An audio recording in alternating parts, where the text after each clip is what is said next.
gosh, I don't even know how to word it without getting emotional.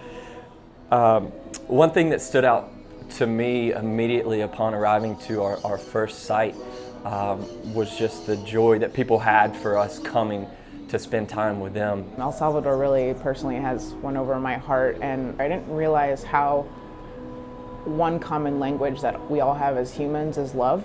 And when you feel that from a complete stranger, every time, every different place, it gets to me, and it's truly one of the best feelings I've ever felt in my life.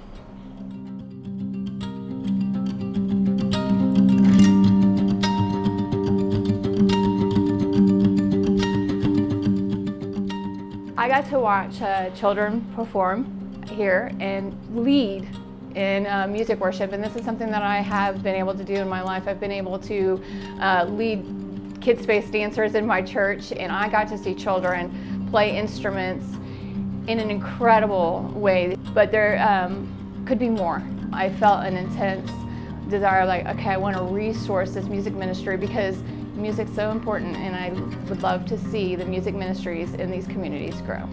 Saludos a todos de El Salvador. My name is Nelson Monch. I'm actually half Salvadorian. It's been incredible to tell people I'm half Salvadorian, but my circumstance is so different than yours.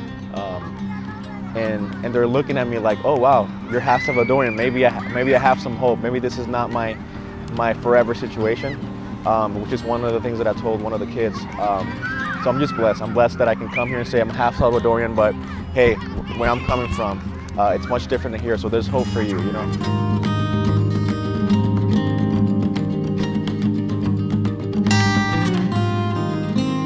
An opportunity to focus solely on helping others, solely on giving and contributing to others with no ulterior motive other than to just provide hope for people. Even just the act of booking the trip immediately shifted my focus from my day-to-day problems to learning more about the problems of people in other countries. And then the second that I stepped foot in San Salvador, it was just magnified tenfold.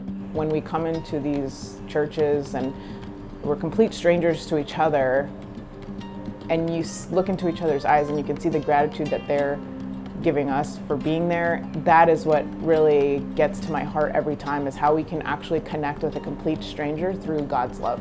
There's 36 of us on this trip.